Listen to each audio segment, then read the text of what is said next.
오직 하나님이 성령으로 이것을 우리에게 보이셨으니 성령은 모든 것 곧 하나님의 깊은 것까지도 통달하시느니라. 사람의 일을 사람의 속에 있는 영 외에 누가 알리요? 이와 같이 하나님의 일도 하나님의 영 외에는 아무도 알지 못하느니라.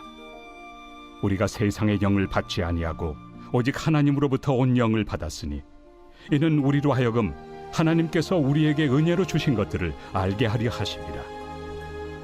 우리가 이것을 말하거니와 사람의 지혜가 가르친 말로 아니하고 오직 성령께서 가르치신 것으로 하니 영적인 일은 영적인 것으로 분별하느니라.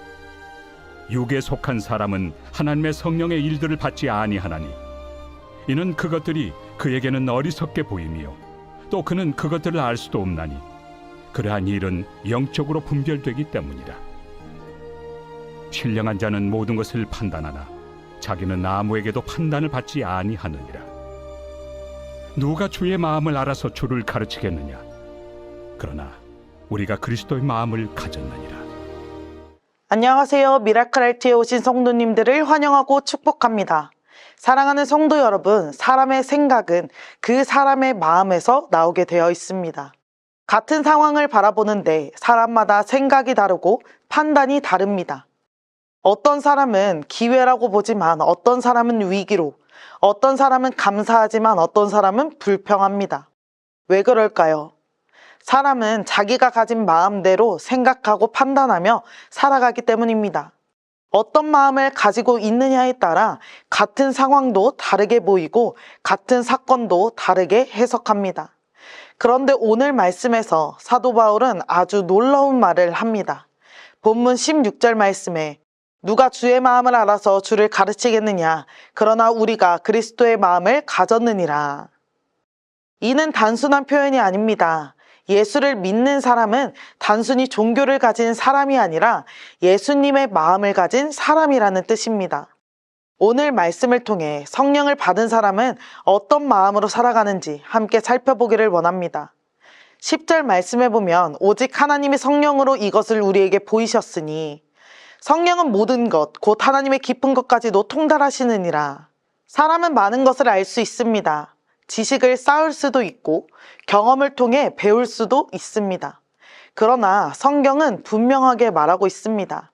하나님의 마음은 인간의 지혜로는 알 수 없다는 것입니다. 본문 11절 말씀에 사람의 일을 사람의 속에 있는 영 외에 누가 알리요?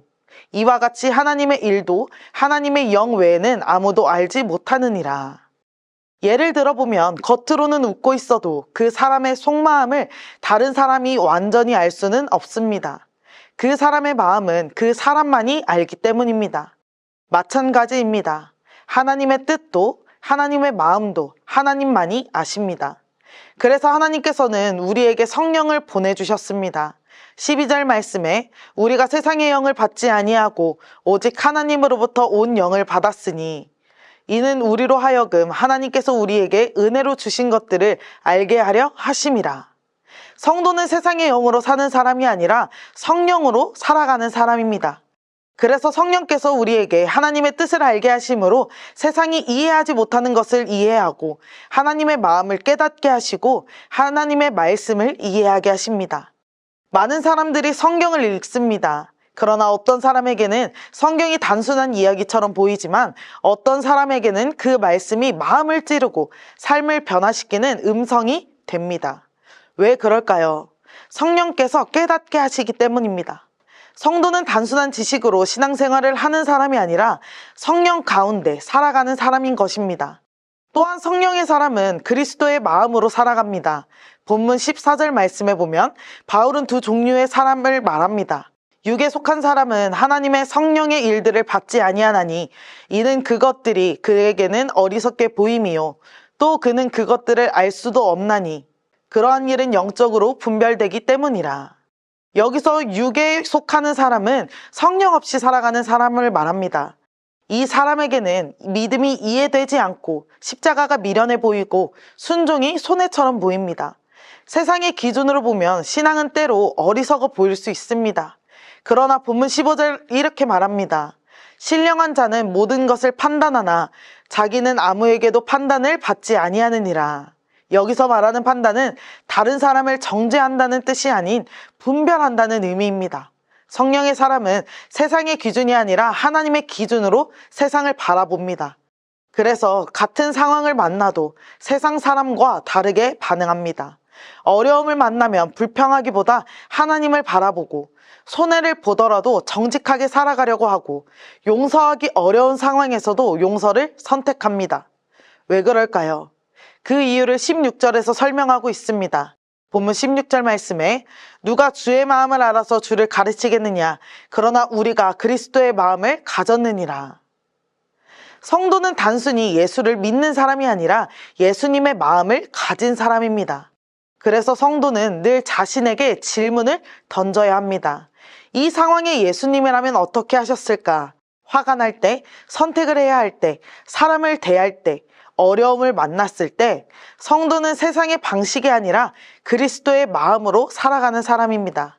사랑하는 천안침례교회 성도 여러분, 신앙생활은 단순히 교회에 나오는 것이 아닙니다. 나의 생각이 바뀌는 것입니다. 성령께서 우리 안에 계시면 나의 생각이 바뀌고 가치관이 바뀌고 삶의 방향이 바뀝니다.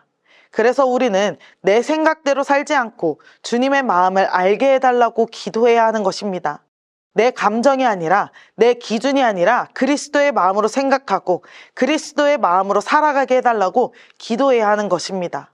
세상은 내 마음대로 살아라 라고 말하지만 성경은 그리스도의 마음으로 살으라고 말하고 있습니다.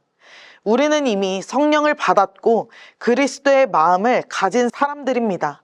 오늘 하루도 내 생각이 아니라, 세상의 기준이 아니라 그리스도의 마음으로 생각하고 그리스도의 마음으로 살아가는 천안침례교회 모든 성도님들 다 되시기를 소망합니다. 함께 기도하겠습니다. 사랑의 하나님 아버지, 오늘 말씀을 통해 우리가 그리스도의 마음을 가진 사람이라는 것을 깨닫게 하심에 감사드립니다. 그러나 우리의 삶을 돌아보면 여전히 내 생각과 내 감정으로 살아갈 때가 많습니다. 성령께서 우리의 마음을 새롭게 하셔서 세상의 기준이 아니라 그리스도의 마음으로 생각하고 그리스도의 마음으로 판단하며 그리스도의 마음으로 살아가게 하여 주옵소서. 오늘 하루의 삶 속에서도 예수님의 마음이 드러나는 복된 삶이 되게 하여 주옵소서. 감사드리며 예수 그리스도의 이름으로 기도드립니다. 아멘.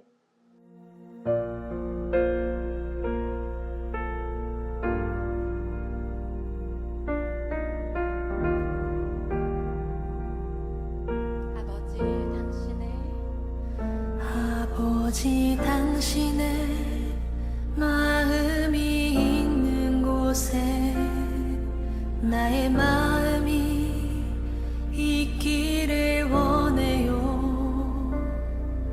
아버지 당신의 눈물이 고인 곳에 나의 눈물이 고이길 원해요. 아버지 당신이 바라보는 영혼에게 나의 두